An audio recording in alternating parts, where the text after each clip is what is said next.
Sorry for the delay, folks. Big things happening over here at the Newsroom. Welcome to XFL Newsroom Live. We're less than 24 hours from when the XFL officially, finally kicks off. We have a lot of big things to talk about and very little time. We welcome you all for joining us. But as you can tell, we got the gang back together. To my right, we got my man JDash from the XFL Unhinged, or the XFL Newsroom Unhinged podcast. Sign him up. Below me here, we got the XFL delivery guy delivering all the fun in the world. We're having fun here. And over to his right, Tron Hawkins of This Is the XFL podcast. Hopefully y'all are doing good tonight. Doing great. Sign real us good. Real good. Sign us up. So we're gonna jump right into the action here. We have week 1 tomorrow. Like I said, less than 24 hours away. First game, we got the Seattle Dragons traveling over to DC and Audi Field, 2 p.m. Eastern on ABC. Let's make some quick picks here. I'm going up first. I know everyone wants the Defenders. I'm breathing fire today. I'm going the Dragons. I'm going to make it happen. I know. We'll get to my craziest pick of the night a little bit later. I don't know if you saw This Week in the XFL earlier, so you may know what that weird pick is. But Tron Hawkins, I know you probably got something to say about this. What do you got for me? Who are you picking? DC by any means they won't in that game. They got the better quarterback. They got the better position. They got the better defense. I don't know if kicker's going to be a big deal, but I'm sure they got the better kicker too. We need DC. See, I figured that might be coming. So, all right. Let's see if everyone else agrees. Delivery guy, what do you got here? Yeah, I agree. It's going to be DC for all the reasons Tron just said, and home field advantage. Let's give them that as well. Let's give them the better team. All right, JDash, are you gonna? Whose side are you on here? I am the boss. Well, you're not the boss. That is Vince McMahon. The key component of this game is Will Sutton on Seattle's defense. Pep Hamilton's RPO offense is going to tear up that inside the defensive line, and Will Sutton's been ill throughout the week. He's missed practice most of the week. It's in DC. I should be in DC with my co-host. He's there. He's going to be live streaming. I can't go against DC. DC big this time around. All right, so I am the dissenter so far. I feel like we may be having a lot of this tonight, but that's what makes it fun. So the second game of the day, the one that I'm most excited for because I'll be there, we have the Wildcats traveling to Houston to take on the Roughnecks at TD-ECU Stadium, 5 p.m. Eastern on Fox. Tron, who you got in this one? Well, originally Monday when I made my picks, Josh Johnson was going to be the quarterback for LA, and that made it a little bit easier. Now they said McClendon's going to start, even though Kenoff had a better preseason and probably a better quarterback. I recorded a little bit too early in the week for that. Give me Houston for the win. Like I said about DC, better quarterback, better skill position players. LA's got the better defense, but I think Houston just going to score a lot more. And that's how you win the game. I can't disagree with anything you said there. Delivery guy, what do you got for us?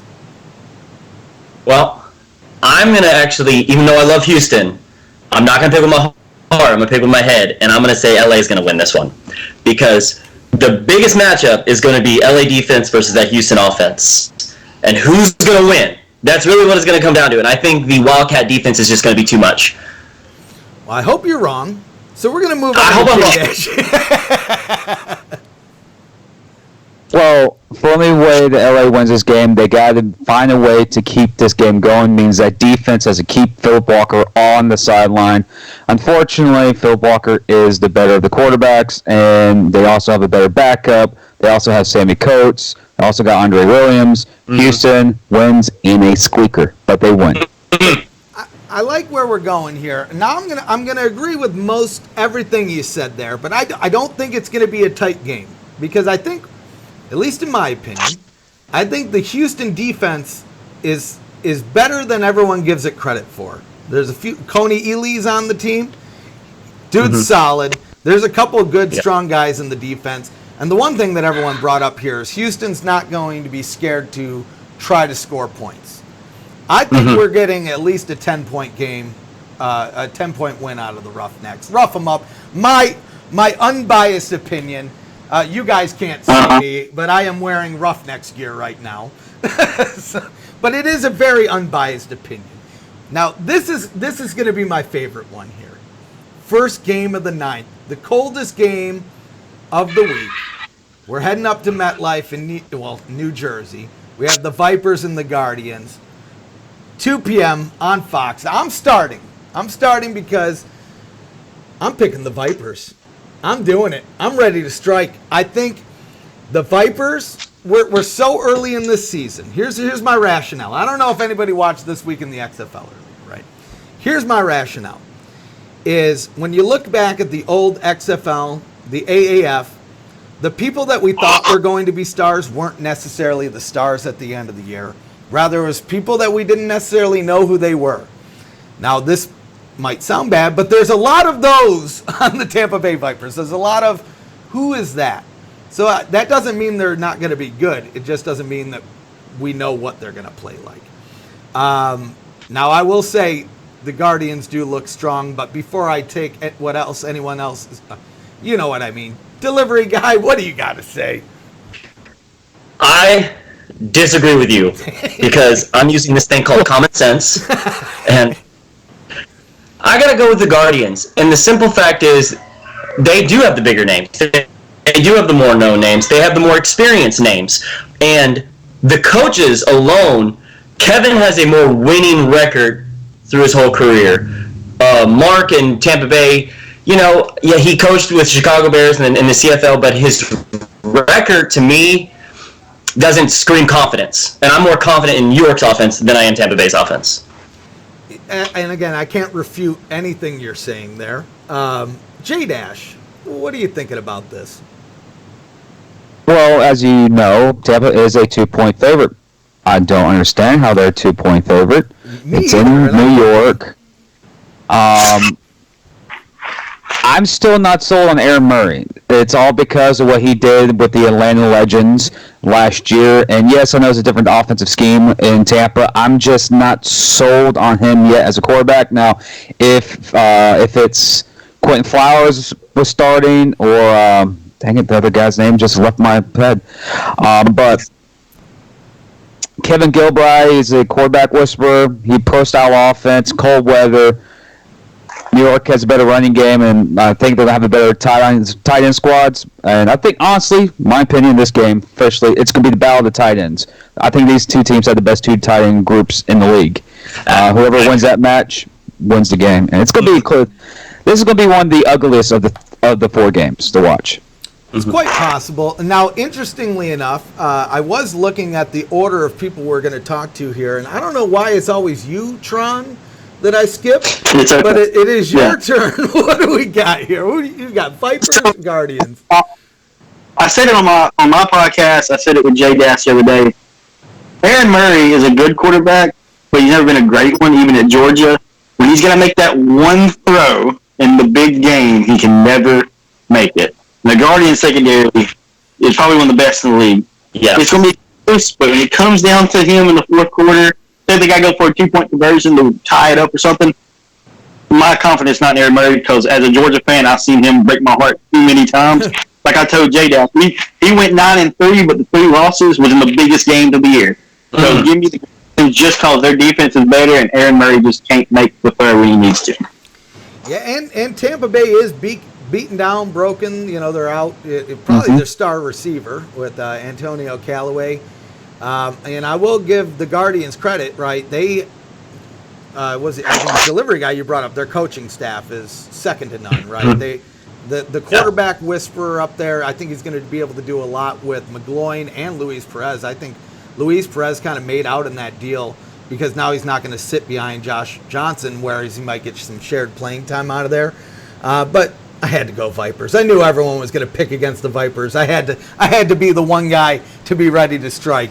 But we're moving on. Weather could also be an issue in this game, by the way. Yeah, it's going to be cold. It's going to be under 40 degrees at that game, and this is the early game, so it's might not even reach the high. I think it's a high of 42, maybe. I don't know. Yeah, it's not going to be fun, that's for sure. But like I said in my show earlier, though, the weather's not going to matter if in 3 weeks the Guardians are undefeated and convincingly undefeated.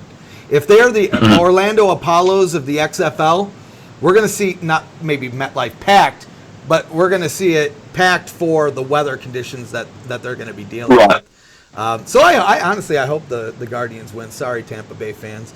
But let's move on to the last game of the weekend. We have the Battlehawks, strangely enough, traveling to Dallas for the first game at Globe Life, newly renovated. Used to be a baseball diamond, now it's a football field. 5 p.m. Eastern on ESPN. Tron, not going to skip you this time. Hawks or Renegades? What do you got, buddy?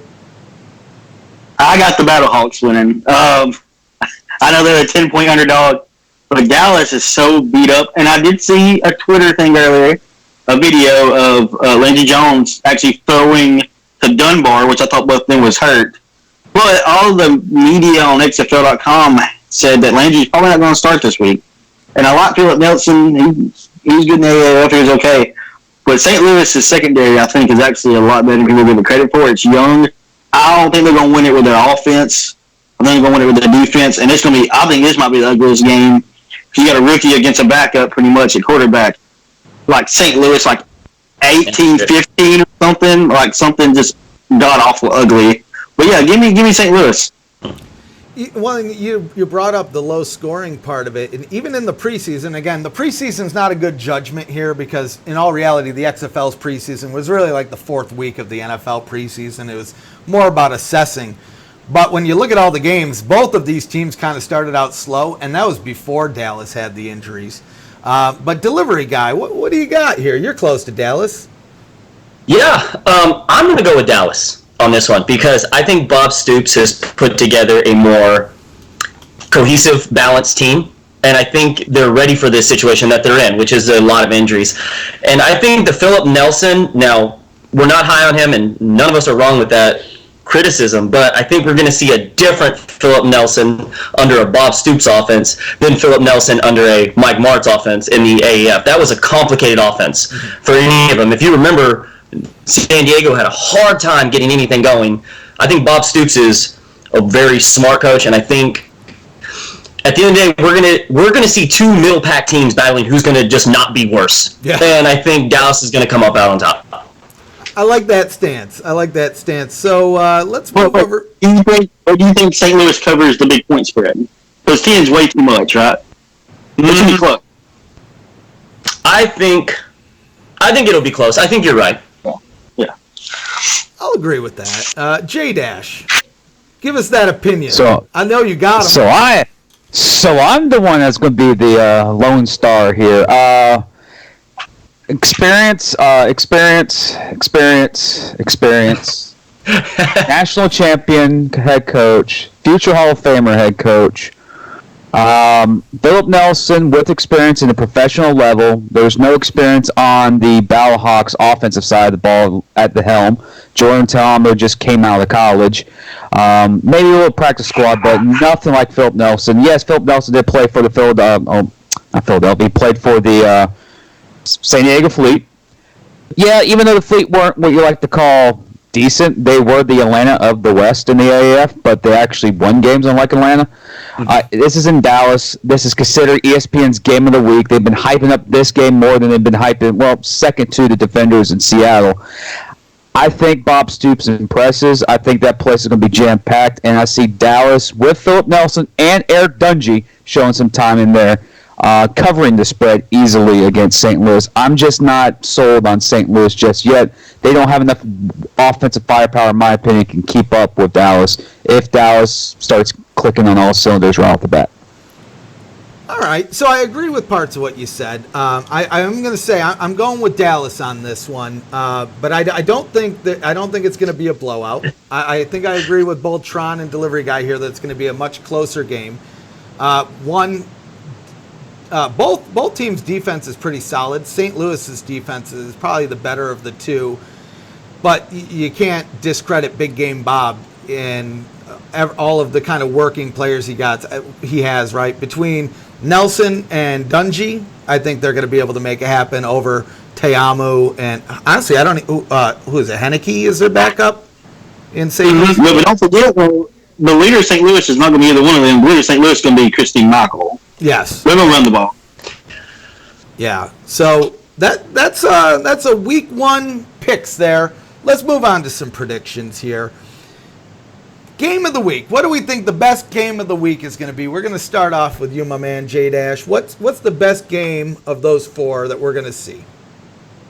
Well, the best game of the week should be the official game, the official kickoff. Seattle and DC should be the game of the week because that's when the dawning of a new era of the XFL begins. This is where the XFL gets to show what they're about. Hopefully, to silence all these negative radio pundits in cities that don't have XFL teams, calling out players from being nobodies. This is a chance for the XFL to say, hey, we got football, have another 12 weeks of football, and so the fans can actually not be depressed until the draft. So, game of the week is going to be Dragons and Defenders. Hopefully we see some good action and high scoring there, and the betting lines. That's what's going to be key in these games. So, first game of the week. Can't complain there. Delivery guy, what do you got? Game of the week. Now, I said this earlier in the week. I want to change my mind, but I'm going to stay true. I think the game of the week will be the last game. Only because I think Bob Stoops, as the coaching staff, is the most recognized name. So I think a lot more people are going to turn into that one. And I know we're with St. Louis. We're not high on the young quarterback, but I think that gives him an advantage over everybody else. Mm-hmm. Is they all have expectations with every other quarterback. He's coming in with a blank slate. And now I think this is the game where he gets to prove himself. And so we may see him do just work. He may run the ball. He may throw that. We're going to see him really do some amazing things. I think so. I think that's going to be the game of the week. Just to kind of carry on to that point, looking even at the coach, he probably has the least experience in coaching in the league. And I think, honestly, both of those things are going to work in their favor because from a coaching standpoint, I think he's going to try a lot of different things that the more established coaches aren't going to try just because, really, this is his first head coaching position utilizing these new rules, whereas you look at Big Game Bob, he has decades of experience with I don't want to say a more traditional game, but a more traditional game, right? But it's not my turn yet here. Let's move over to Tron. Game of the week. You're going to like this one. I think it's the Wildcats and the Roughnecks. It'd been better with Josh Johnson in there, but you got McClendon, you got Walker. Both of them are young quarterbacks. Both of them are mobile quarterbacks. You're going to see a lot of probably RPOs and stuff like that. And I think they got 2 of the better, like running backs in the league. You got Andre Williams and you got Elijah Hood, and you got that offense against the defense. And that's probably, honestly, I think it's going to be the closest game of the week too. And it might be the one game that maybe goes overtime. I don't know how many overtimes we're going to have games this week, season. But if you had to pick one of the 4 that's going to be close enough to maybe go to overtime, it's going to be them. And plus, you got June Jones. He's going to have to go for 3 points every time after a touchdown. Absolutely. We don't know what he's going to do. So you got 2 of the most. You got 2 different coaches, like I talked about on my podcast. You got Moss, who's like loud, got semi-obnoxious. You got June Jones, who kind of just quiet and mumbles. So it's going to be interesting seeing them 2 go against each other. Yeah, so I agree. That's also my game of the week. And again, my unbiased reasoning, but I am going to be at that game. So that it puts a little bit of an asterisk there. But you brought up one thing. I think this is going to be the greatest showcase of offense versus defense that we're going to see this week. Especially now that Josh Johnson is out. They're going to need to rely heavily on the defense. And I wouldn't doubt if we see Canoff come in. And same with the Houston side. Everybody's upset. Well, not everybody, but people are upset that P.J. Walker's the starter. And one, I think he's a phenomenal quarterback. But I don't think there really is going to be a true starter in Houston. I really do think we're going to see a healthy dose of these guys. Not necessarily for the forward pass option. I actually asked Coach Jones about that the other night at the thing, and he said, well, if I put both my quarterbacks out there, they know what play I'm running. Right? So I don't think we're going to see that aspect of it. But I wouldn't doubt if first quarter comes in, maybe P.J. Walker, he throws a touchdown, but he gets a pick, throwing Connor Cook for a while, ride that out. Now, again, if a guy comes in and he's dropping bombs on him, I don't think he's going to pull him out. But if things start to slow down, tides start to change, I think June Jones is the kind of guy he's going to have a very fluid offense with his players. For instance, the no tight end situation. There's technically no tight ends there. Yeah. But if you ask June Jones, he says, no, we have tight ends. We don't know who they are. I assume they're probably like maybe O-line or defensive players. Who knows? The one they had was Avery Johnson, and he's on. He got cut. So yeah, June Jones apparently doesn't like tight ends, but he may be watching. So sign you up, June Jones. We love you. Biggest blowout of the game. I know it's not going to be Houston, but feel free to say it is if you want. Tron Hawkins, biggest blowout of the week. This is going to be really bad for the league, but it's going to be the first game. It's just something about Seattle I just don't like. And if I could redo my power rankings from a week ago, Seattle will be number 8. I got to looking, and I look at Brandon Silvers and maybe the running backs. They're like a who's who of who. It's just I just don't see them going to DC and winning. They're flying across the country. Cordell Jones, you got Presley. I mean, Ross is their number 4 receiver, for Christ's sake, on the depth chart. I mean, DC's just stacked. I mean, it wouldn't surprise me if this is just over by halftime. I don't want it to be. I want it to be a good game. But I'm thinking like 38 to like 13 maybe. I mean, I'm talking about they're just going to go out there and probably, they're going to go through them like X-Lax through somebody's grandma. If I'm being honest. It's bad. It's really very bad. Well, I don't think I can follow that. JDash, biggest blowout. What do you got here? I don't know if I can, come after laxatives, but I think the biggest blowout, in my opinion, this will definitely have some Tron's laxatives in it. I've mentioned it. It will be the St. Louis and Dallas game. I just side with the experience down there in Dallas, and I think Bob Stoops has had a couple of years away from football. I think he's going to go out there and shine. He's going to show that he can still coach, and like I've said before on my podcast, the XFL is a proving ground, and that doesn't mean players. It can also be coaches going up to the next level. So won't be surprised if you might hear Bob Stoops' names in the NFL rumors here in a couple of years. Crap, it was in this year. So biggest blowout week 1 would be. Yeah. Different story. But yes, I actually was getting killed by a lot of people on both sides, even though I was the one reporting it. Okay. But anyways, it's Dallas and St. Louis. It's going to be the biggest blow. I would love to see a lot of close games where it's in the fourth quarter and we're like, man, we can finally see strategize or get to that overtime period. Mm-hmm. But I think we'll see each week we'll have a blowout here and there, and I think this week will be St. Louis. Dallas, I'm not St. Louis fans. I'm not bashing you guys. I'm not. I love your city. I can't wait for you guys when you host your first home game.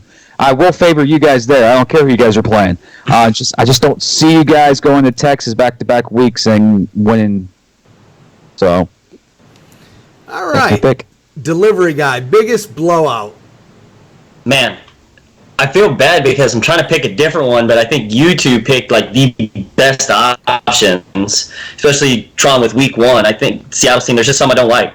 Like Houston doesn't have any tight ends because Seattle has all the tight ends. Mm-hmm. They're just clearly screaming, we're going to run the ball. And I think DC is just going to be too smart for that. JDash, you brought up some good points with that. But if I'm going to be different, I would have to say it'd be New York and Tampa Bay. And the reason being is just with Tampa Bay, with their offense and their defense, I'm like you, Tron. I just don't like it. Other than Nick Truesdale, who I know is a stud. He was great with Salt Lake, the Stallions. I'm not big on Aaron Murray either when he was with the Atlanta Legends because he didn't even start. Right. And with that being said, I look at New York and I'm very impressed. So I think and then they're in New York in the cold. They're going from Florida to the cold. I just don't see them rallying as a team. I think that's cold down south. It snowed in the morning here. It's snowed today. So it's in Georgia. So today. So I think that's gonna be the biggest blowout. I think New York is just gonna run over them. And honestly, I agree. I agree in parts with a a little bit of what everybody said here, but I'm going to go with JDash here on this one because I don't think it's going to be the Houston Wildcats game. I really don't. But, yeah, I think the Renegades, even with the backups, Big Game Bob's he's going to do so. I don't know if it's going to be a 10-point, but I think it is going to be the biggest spread of the week here. But let's move on to some. I have a question. Yes. If St. Louis wins, can we do another one of these Monday and we can just talk about how great I was about that pick, and we can just do that for about 30 minutes? As long as I'm busy Monday. As long as we can do it when Tampa Bay wins. Because I'm the only one. It's me and the 12 Tampa Bay Vipers fans that have picked the Vipers. There's dozens of people waiting for that game down there in Tampa. So. You just ticked off our podcaster down in Tampa there, man. Well, he can take a joke. Hopefully the fans can too. I think we'll come out there and murder you, to be honest with you. So let's excuse me here. Let's move on to some theoreticals here. We kind of spoke about our champions in the last live stream we did. Honestly, I don't have them written down off the top of our head, but I'm sure now that we have the final rosters out, we've seen a little bit of the preseason, training camps, mini camps, all that good stuff. We may have some differences in opinions now. So, Tron, now that we have all this out, we're about to kick off. Who do you think is going to be the champion at the end of the year? You know what? I actually changed mine since the last time we talked about 4 New Year's. I actually got the New York Guardians beating Dallas in the championship game. Mm-hmm. They say defense wins championships, and I do think they got the best defense. So yeah, I think like JDash been saying it all along. The West is the better division, but they're going to beat up on each other twice. Twice each. So I think the East. I don't know why everybody's so high on the Vipers. I think the East is just it's DC and New York. If I'm being honest, then it's just St. Louis and Tampa at the bottom. So yeah, give me the Guardians just because I do think the Guardians will be the 2 seed in the East. I think they had to go to DC and beat them, but I think they will. So give me the Guardians over Dallas in championship game. Can't complain with that. JDash, rebuttal, what do you got? Like Tron stated, I said that the West is going to be the best division, but the champion comes out East. I've said that the whole time. After looking at the depth charts, doing some more research, I still think a champion will be coming out of the West now. But I do see from what my last projection, I said I had the Vipers get into the playoffs as the 2 seed, DC being the 1 seed, and the Vipers pulling off an upset in the first round and losing to Dallas in the championship game. From some consideration, like a high school player coming into college, I've redone everything and cleared my thoughts. I do think it's going to be New York and DC, but DC winning the division, going to the championship, and losing from the Western Conference. Dallas. I think Dallas is but the Western Conference team out west is the other playoff team is going to be Houston. So it's going to be Houston, Dallas, New York, and Washington, with Dallas winning it all. Yeah, I'll take it. I am a Houston fan, but if Texas wins the championship, I won't complain. Delivery guy, what do you got for us here? All right. So I'm going to take the politician's answer, and I'm just going to go. I'm 50-50. It's either going to be DC or LA, one or the other. Ooh. For the champion. And I think we're going to see Pep Hamilton's offense versus Winston Moss's defense, and I don't know who's going to come out on top. I'm just saying I don't know. With the West, I agree with JDash. West is going to be the best. And I think it's going to be Houston and LA in the playoffs with Dallas right at their heels. I think it's going to be almost like a 3-way to the very last week. Who's going to get in? Mm-hmm. And with the East, we're all going to know it's DC and New York and let them battle it out. But it's going to be DC all the way. All right. So I won't be surprised if in the Western Division you have like Seattle like at 4-6. And Dallas wins the division. They're 6-4, so you get your 2 games separated throughout the whole year until the very last week, and where everything's decided by those divisional games at the end of the year. So So with my unbiased pick, I'm gonna have to say it's the Houston Roughnecks. It's unbiased. I swear to God, it's unbiased. But I think we're gonna see Houston, New York in the championship. New York gained a lot of points in my book after looking at that preseason, kind of looking at what Gilbride's doing, them getting that Luis Perez trade. I know people were kind of salty that LA traded him, but LA didn't need him. I think New York needed him more than LA did.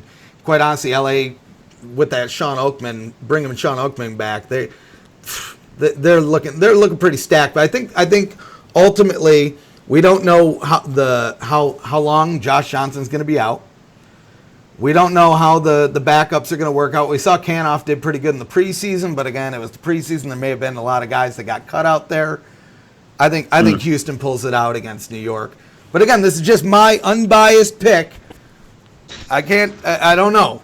But let's move on to some MVPs here. JDash, who at the end of the year, who's the guy? Who's the man? Who's the guy hosting that? Who's the Tommy Maddox of 2020? Well, mine's interesting because how I said the Western Conference is going to be the best conference. I do that we have a quarterback in that West that's going to put up some great numbers. He doesn't have the offense around him, so he'll single-handedly have great numbers, and yet his team may not even make the playoffs. So I'm going out on a limb on here. Everyone's been hating on this team in this podcast and other podcasts. Give it Brandon Silvers, MVP quarterback, Seattle Dragons. Wow. That's bold. That is bold.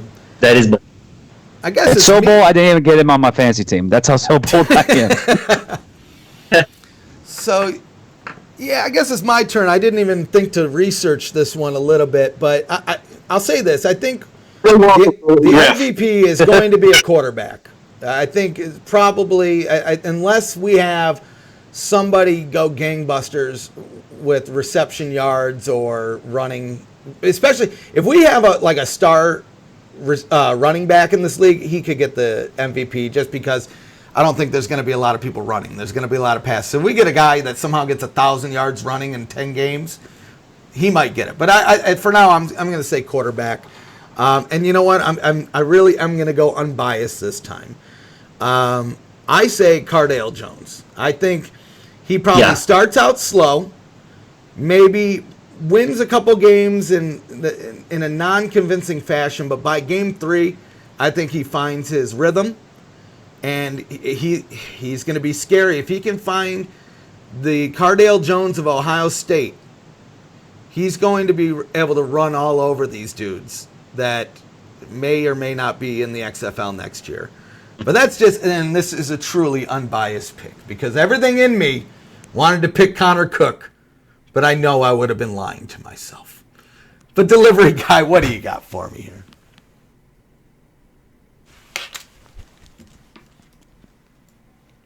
Going to be so wrong with Brandon Silvers.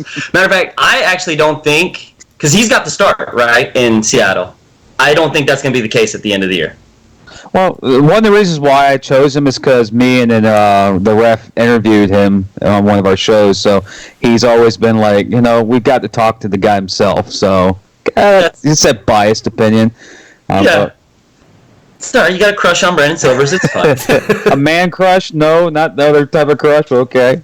Okay, so it's going to be Cardale Jones, and I think it's because, one, they're going to win the championship, and so the quarterback will be the MVP, but it's his, y'all said it before, he's got a lot of great receivers around him, so they're going to make him better. And the only thing I disagree with the ref on is I think he's going to be in his rhythm out the gate because he's playing Seattle, and so the confidence will be there for week 2. And we will see tomorrow. Sorry, I accidentally muted everybody for the first half. The people could hear you, I just couldn't. So if anybody saw me being like, what is going on? That's why. Tron, who you got for the MVP? Well, my MVP's a quarterback, but there's going to be somebody that wasn't a quarterback that wins it. It might be Presley in DC, just because he can catch the ball in the backfield and run. So if there's a non-quarterback winning, it's probably going to be him. But my pick is actually Matt McGloin. I talked about it on my podcast.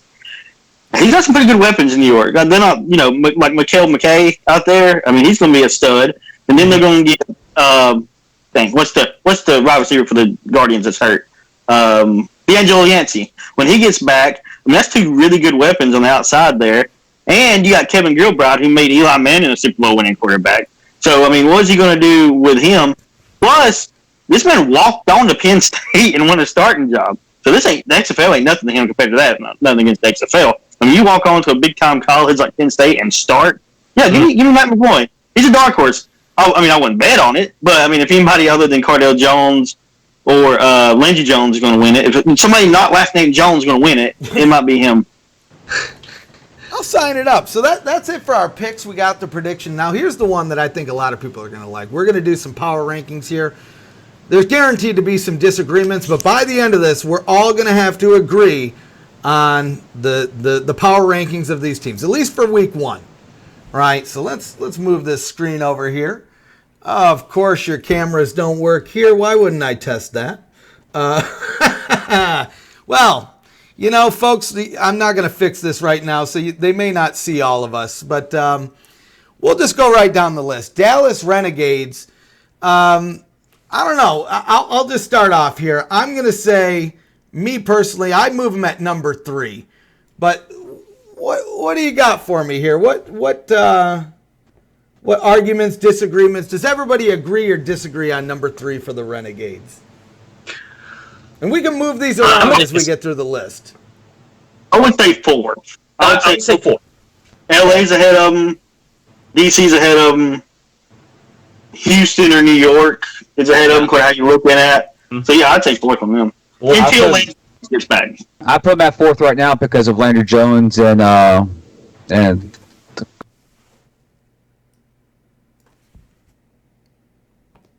hold on here. Literally 1. But right now, number 4. I muted everyone for a second. Sorry. Restate everything you just said. Not just the last 10 seconds what you said, JDash. I'm sorry. Oh, I was just saying if Lance Dunbar and Landry Jones are healthy, Renegades would be higher in the rankings, but 4 sounds like a good spot for them. They're still a top-tier team in the league without them, but with them in, they're the best team in the league or the second best team in the league, depending on what day it is. Okay. Mm-hmm. You know, I'll cede that. I'll say, okay, number 4, I'm outnumbered here. But I think we're pretty close on that. Let's move. DC. I'm not going first. I'm going to let you guys argue over this. So you say number 1. You say number 1. I had LA 1.5 at least? Jeez. Oh, man. The reason why I say they're number 1 is because they have their quarterback. Their quarterback is healthy. They're the healthiest team right now entering the season. Yes, LA may be good, but they don't have their starter right now. Okay. And Pep Hamilton is an offensive coordinator. That's what he is. And he's been working with Cardell Jones ever since he got assigned to him. So I think these two will have great chemistry. So 1. So ref, whatever you say, you will be wrong. It's 1. Tron, I think I saw the number 1 from you as well. People don't realize how good their defense is going to be either.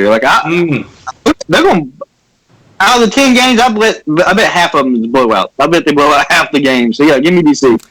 Well, yeah, because they're playing in the East.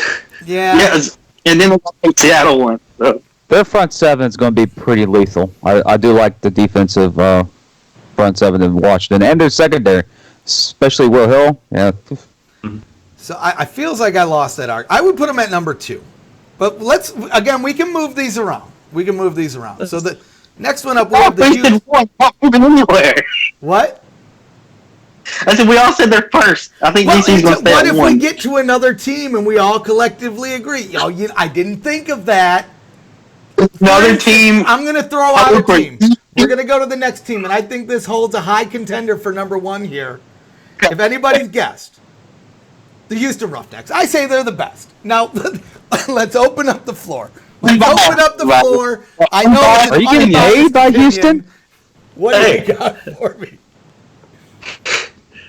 Houston's number 1 in my heart. Don't get me wrong. I love them, but on paper, they're number 3. And here's the thing: they're a solid 3. They're comfortably there. I think it goes DC at 1, whoever will say for 2, Houston, and then everyone else. I think for week 1 especially, they are a solid 3. Solid 3. All right, Tron. Come on, save me here. At least say 2. If Josh Johnson was healthy, Houston probably be like 5th. If I'm being honest, but come on now. but he's not healthy. Dallas is not healthy. Mm-hmm. I wouldn't say they're a solid 3, but they're like, they're 3. Yeah, yeah. Sure, why not? 3. JDash, I can already feel the way this is going. What do you think they're 8th? What do you got? No. I have breaking news. I know this is XFL breaking news. XFL Houston Roughnecks have signed defensive coordinator AJ Hinch to their team to spy on other offenses so they know the play calls before they happen. That's a little shot on you. Whatever it takes, I don't care. We still got the championship. Can't take it away Whatever now. it takes. I know you Houston Roughneck fans are going to get mad and go, "Oh, at least we won the World Series with the Astros with them." If right now, my honest opinion, I haven't seen. For me, Philip Walker, PJ Walker, how you want to say it, yes, he's a decent, small-sized quarterback, good arm, mobility. If Connor Cook was the starting quarterback, I trust him more because he's been into the big house. He's been to the Horseshoe. He's been to the Rose Bowl. He's been to big-time games and won big-time games. Yes, Philip Walker's good, but if Connor was starting, they may be a 3. But for me, they're not 2, and they're definitely not 1. No offense. They're above Dallas right now because Dallas is not fully healthy. I'll take it. But if Connor Cook was the starting quarterback, then yes, you might be talking about 2 and maybe flirting with 1. Again, but if they do get AJ Hinch as defense coordinator, it might be 1 because they'll be paying everybody because they know the plays. And again, this, just for everyone listening, this is just week 1 power rankings. By next week, we'll all know that Houston's sitting at number 1. So this is just all theoretical, my just unbiased opinion. So Houston, it sounds like we're moving to number 3 here. Everyone agree with number 3? Yes. Yeah. I'll take it. We're above Dallas. I can be okay with that. Wildcats. Who's got an opinion on them? Without Josh Johnson, see the one I go up against them is Tampa Bay. Like that's the 2 I think they'll flip flop. Put them at. I'd put them at 6. I'd put Tampa ahead of them. Yeah. Give me at 6. Just because Josh Johnson's, we don't know how long he's been hurt. Like, it's been the most hush kind of injury. Mm-hmm. Like, he wasn't in the preseason game. We all thought it just because it was preseason. Yeah. But every other starter played in it. So that's kind of what we didn't put together at the time. We're just excited to see pictures of the preseason games, I think. I'd put him at 6 without him. Because if they hadn't traded Luis Perez and he was starting, I might move him up a little bit, but since we don't know what's going on there, I'd put him at 6. Okay. I have an opinion on this, but I'm going to hold off. Delivery guy, I'm curious. Okay. So, based on just pure week 1 rankings, I got him at 2. Oof. I got him pretty high. Just purely week 1. Because, like I said, in the West, we've got Seattle, low. Dallas, they're more plagued with injuries, so we set them at 4, and I think their defense is going to topple Houston's offense, so I put them higher than Houston, so 2. Now, if Houston wins, then for me next week they would be a solid 1, but I think LA right now has them bested, so 2. Okay. Now, JDash, where you got? We have a 2, we have a 6. I have the LA Wildcats coming in at number 5. I love their defense. I question their quarterbacks. I know I saw McClendon on some of the highlights. He doesn't make me think he's going to be that type of quarterback that's going to go into Houston and win a game.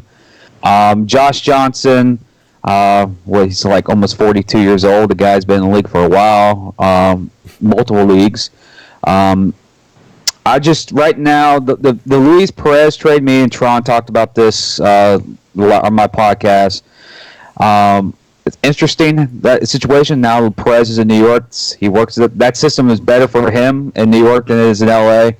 I just think that LA, as long as Josh Johnson is hurt, that defense has to keep extending games as long as possible. I just don't see them having enough firepower because of the quarterback issues. But I have them at 5 right now, but that means they're borderline playoff team in the Western Conference. But they're not going to be out of any race all year until if they get healthy and they start cooking, they may actually be very scary at the end of the year, especially when we get to the final 3 division games at the end of the year.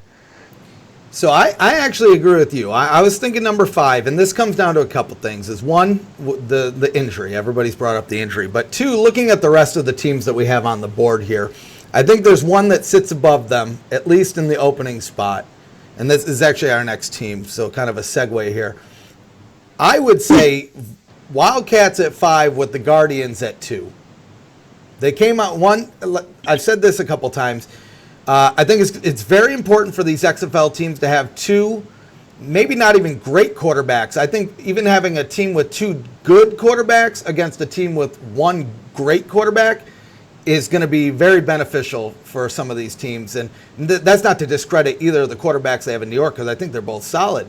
But I think having those 2 guys beyond some of the receivers, the defense they going on, and I can't remember who brought it up earlier, but Kevin Gilbride made Eli Manning win 2 Super Bowls. That's like, dude, we all know that Eli, I love Eli, but he's the weaker of the 2 brothers. He's the weaker of the 3 brothers. The other one couldn't even get to the pros because he got hurt. Well, I'm sorry, I cut you off. What did you say? Yeah, I said he made him a Hall of Fame quarterback. I mean, that's all you need to know. Colin Cowherd on Fox said it perfectly. Eli Manning will be the greatest Hall of Famer average quarterback in NFL history. And I listened to Ray. I'm like, what did you just say about Eli? Then he went on his stats for the last 10 years. He's mediocre. He's average. In those 2 years he won the Super Bowl, yeah, they beat my Patriots. Screw Eli. But still, I didn't realize the stats he had in the last 10 years. I'm like, those 2 Super Bowls are going to make him go in the Hall of Fame. He's an average quarterback with 2 rings. Oh, he's getting in the Hall of Fame. Don't shake. I don't even like him, but he's and his last name's going to get him in the Hall of Fame too, because he's a Manning. Big brother Peyton's going to come in there with his big forehead and be like, "You can't put me in the Hall of Fame unless you put my brother in 5 years." Actually, they might put Eli in the Hall of Fame first, just like he got 2 rings before Peyton, which I always thought was just amazing. But we're getting way off subject here. Yes. So. Do you, JDash, do you agree New York number 2? Oh, absolutely, yeah. Only reason why I like New York at number 2 right now is they, like I've said with DC, they are the 2 healthiest teams in the league right now, and usually the higher-ranked teams should be the teams that are fully healthy. And I just think Kevin Gilbride's pro-style offense, he has 2 of the most experienced quarterbacks, in my opinion, especially with Perez back there. So if McClendon does go down with injury, you have Perez, who's been in that system down in Birmingham, and he knows how to win games at this level of football. So New York number 2 right now. So if that's possible, we could have a nice clash next week in DC between the top 2 teams. Absolutely. So delivery guy Tron, disagreement? You don't think number 2 delivery guy? No, I mean, because it's weird because I'm actually outnumbered this time. Because a lot of you guys say New York to F. I flip that. I think LA is just a better team. Because we know Winston Moss is a defensive coach, but they also have Norm Chow as their offensive coordinator. And I think that's something a lot of people tend to forget. I think Philip Nelson's going to flow right on in there. But I just think the reason why I rank New York so low is because, one, their division is weaker, and I think you have that going against them. The only competition they'll really have is DC, and I just think LA is just a more all-around better team, and so that's all I put them at. I don't disagree with you guys though when you say you want to flip them though. So I'm going to leave the tiebreaker up to Tron here. Actually, this is probably a bad idea. You're going to have the unbiased pick with that Guardian shirt on, but. No, I have shirts for all 8 teams. I don't have 8 Roughneck shirts like you. I have 1 for Roughnecks. You are fake news. Hey, I just spread the love for the league. I ain't got no dog in the fight. Give me yeah, I think they're 2, and then that's just for week 1. Just think, because we all agree though, other than the ref, we're gonna beat the Vipers. So we got the 2 teams that we know for sure is probably going to win at 1 and 2. There's nothing wrong with that. we're kind of iffy about the Wildcats. We're kind of iffy about maybe Dallas. Well, y'all ain't, but I am about Dallas in week 1. So, and we all know who 7 and 8 is. So, I mean, why not put them at 2? So, okay. So we have 6, 7, 8 left. I already know I wouldn't say this, but I'm gonna skip a couple of these real quick and just let's move to the Vipers. Is anybody gonna say anything besides number 8, besides me, before we jump into this? Oh, yeah. Number 7. I got them. I put them at 6. I put them at 6. I know what I said about Aaron Murray earlier, but Aaron Murray, Greg Van, Brandon Silvers, and Jordan. So, and I think they had the better coach out of the last 3 teams that's left. So I'd put them at 6, definitely. Plus they play. Plus I think they beat St. Louis twice, and we know Seattle's in the West. So like strictly week 1, I know I said the Guardians going to beat them, but out of the teams that might lose this week, they're probably going to be the best one out of all of them that lose. I think it's going to be the closest game, or one of them. So I'd put Tampa at 6. I don't think it's even close, to be honest with you. I don't think it's close to them and the last 2. And that's coming from a guy who had them 8 like last week. But, there's DFL. But the more I thought about it, they're 6. So delivery guy, I saw a 7 flash up there. I put them at 7. And that's just me flip-flopping between them and St. Louis. I mean, literally, me and Tron are looking at the same 2 teams, and we're just putting them different spots. But I just think St. Louis will just edge them out. Honestly, it's hard because I just don't know who's going to be worse. That's really what it comes down to. I think when they meet up, it'll be St. Louis wins 1, Tampa Bay wins 1, and I just think St. Louis will be better. I mean, I don't know. That young quarterback, I feel like he might surprise all of us. That's really what it comes down to for me.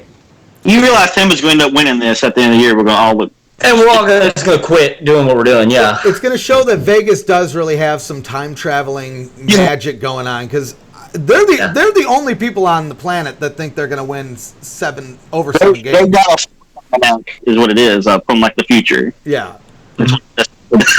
So we have a 6 and a 7. JDash, where do you put the Vipers?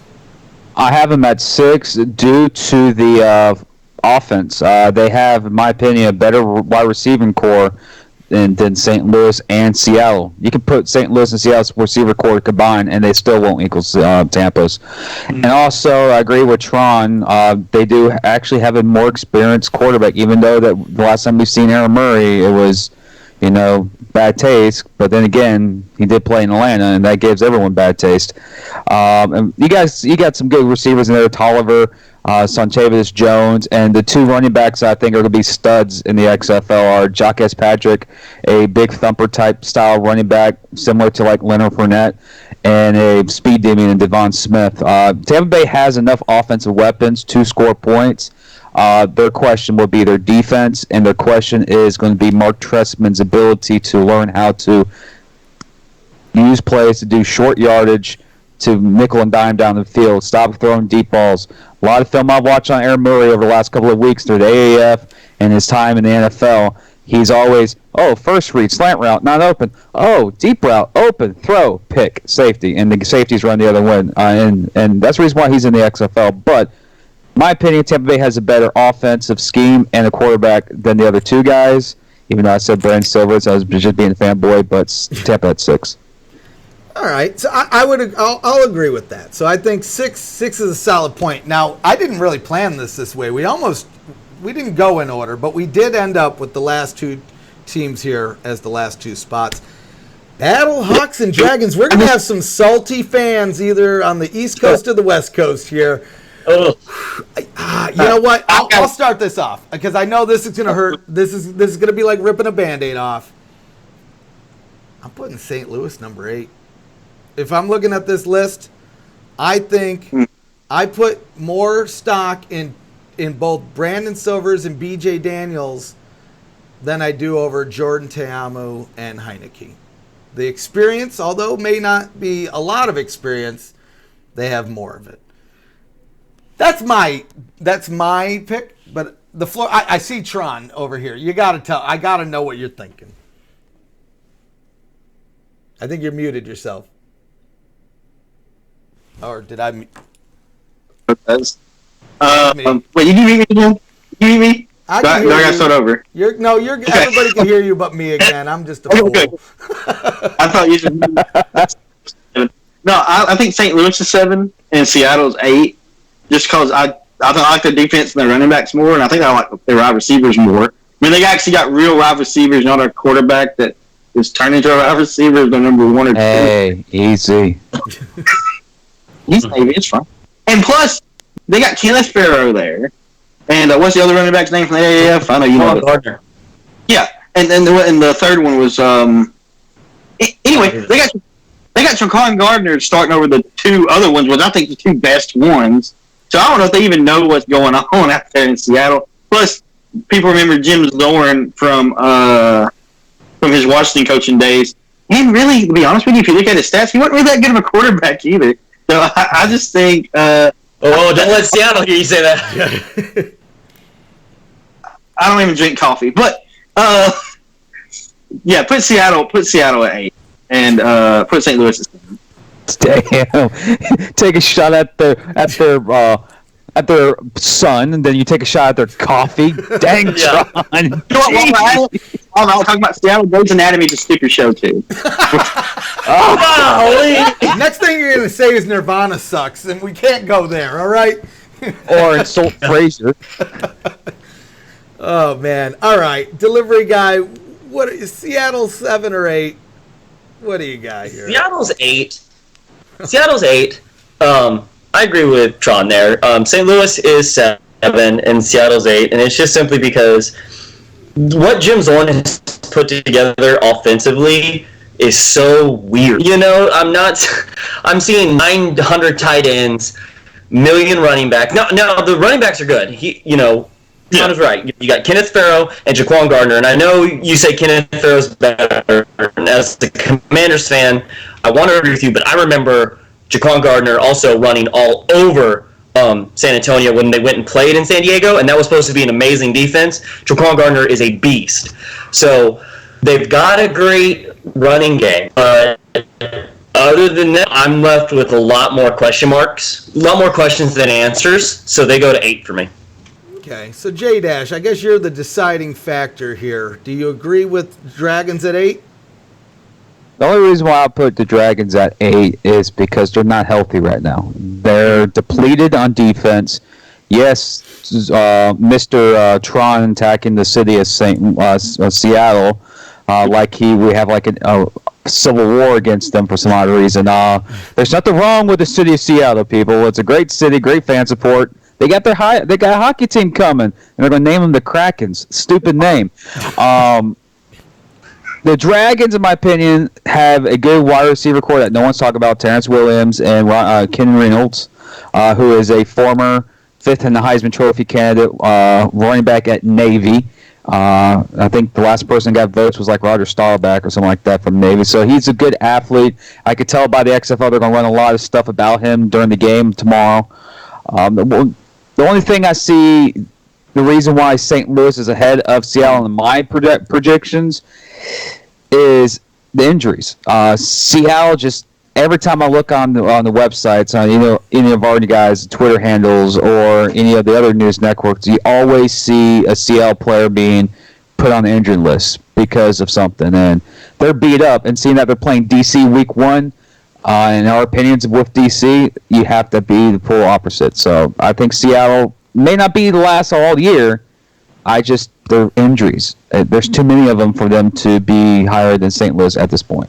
The other Go on. is Trey Williams, is the other running back. Trey Williams is the other.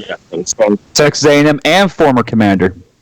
right, but yeah, I just don't. I think they start. Jaquan Gardner should be at least 2nd or 3rd. I don't see him starting over really 1 or 2. But maybe he impressed in training camp or something. I don't know. We'll see tomorrow. You know, after we decided these power rankings, I kind of want to change my first pick on that Defenders Dragons game. Let's run down the list here. So number 1, we got the Defenders. 2, the New York Guardians. 3, the Houston Roughnecks. I'm biased as always. Rough them up. Number 4, the Dallas Renegades. Always a little bit behind Houston. Sign them out. Number 5, LA Wildcats. 6, the Tampa Bay Vipers. 7 St. Louis Battlehawks, and everybody in Seattle hates us now with the Dragons at number 8. But hey, this could all change next week. We'll get there, folks. But I think this is pretty fun. Hopefully you guys enjoyed yourselves tonight. We went a little over what we said we were going to do. Tron, tell your wife I said I'm sorry. Tell her don't kill me. Yeah, to leave the with the boy, so I don't think she knows I'm still doing it. That's okay. Oh, good. Then we're so early. We're going to tack on another hour. I want to make a bet for myself. If Seattle can win tomorrow, I will drink a cup of coffee live on you. Oh, how horrible! It has to be Starbucks, and we gotta have video proof and Twitter, social media proof. Yeah, I'll you know what? I tell you what. I'll be a basic bitch, and I'll drink a Starbucks. It's okay. Yeah, I'll do it. Yeah. So I ain't worried about it though. So I think we had fun tonight. Hopefully everybody watching us, listening, I don't know if you just listened, whatever. I hope y'all enjoyed it.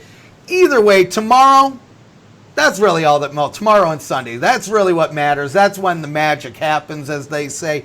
Next week, we could be completely wrong. We could look at this and say, wow, the Dragons came out 52-3. Holy crap. I don't know what Jim Zorn, what kind of coffee he's giving those players. But we'll see. But let's do some goodbyes. Let's tell them where you can find yourself. JDash, where can people find you on social media? Or you can find me at XFLRN Unhinged, and also here at XFLNewsroom.com. We're dropping the podcast Monday or Tuesday to recap Week 1 and preview Week 2. Sign you up. Thanks for joining, by the way. Delivery Guy, how can people find you? You can find me on Twitter making stupid videos at XFL Delivery Guy, or you can find me on YouTube and Instagram, just XFL Delivery Guy.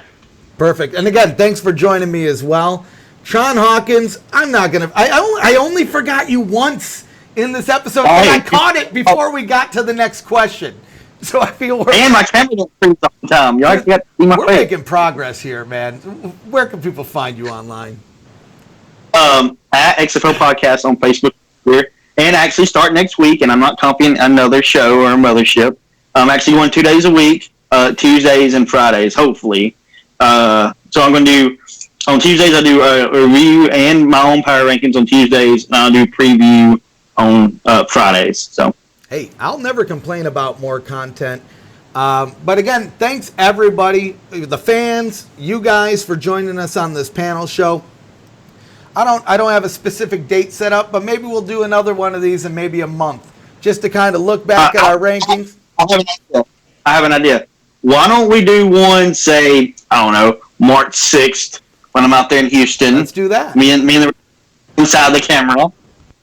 Well, and it'll be a lot harder for me to skip you because you'll be here looking at the notes with me. So that's good. Yeah, so maybe we do that. That's a couple weeks from now. We'll talk offline and figure that out. Either way, guys, make sure you're subscribed to all these gentlemen here. Make sure you subscribe to us on YouTube, Facebook, and Twitter at XFL Newsroom. Like I said, we're getting to that. One more thing. Oh, my. I don't get off work for 2 hours because somebody hates me. I watch on DVR. Nobody message me and tell me, hey, did you see that touchdown? I will murder everybody. You froze up on us, delivery guy. Oh, I was telling Tron I'm going to message him every single quarter. I'm going to ruin it. Good, me too. Yeah, don't go on Discord and then on the train. Oh yeah, don't go on Discord because it's going to be popping. I will find you, y'all. I have a particular set of skills. They're all about I will find you. Hey, glad you brought up the Discord. Speaking of Discord, everyone should click the link down in the description below. Join the Discord. Speaking of which, I need to announce the winner of our 2-ticket giveaway. So let me just run that real quick here. I am the worst at being the host of anything. Let me just open Discord here and run my little random generator. Oh, man, I'm glad somebody brought up Discord because somebody would have been like, he lied to us for like a month and a half. Let's see what we got here. Oh, I won the tickets. That's awesome. Thank you. Yeah, it's actually, I won. Nobody gets anything. Where's the check rank thing? There we go. All right, let's look at this leaderboard, figure out what number it goes up to. So level 5 goes up to number 39. Okay, random number generator. Boom, boom, boom. Okay. This is some awesome technology. I know we're getting there, guys. All right, so it looks like number 37 is the winner. So Todd on Discord, which he actually, I recognize his picture. He follows us on YouTube as well. I'll throw an alert in the Discord, but DM me. We'll get you all situated. I'm sorry that everyone had to wait for my lack of consistency there, but it wouldn't be a fun live stream if I didn't screw up a couple things.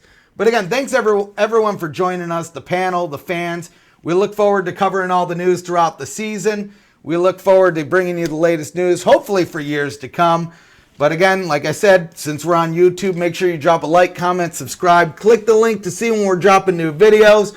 Some are going to be pre-recorded. Some are going to be live, just like this one. So until next time, sign everyone up. And again, thanks for joining us.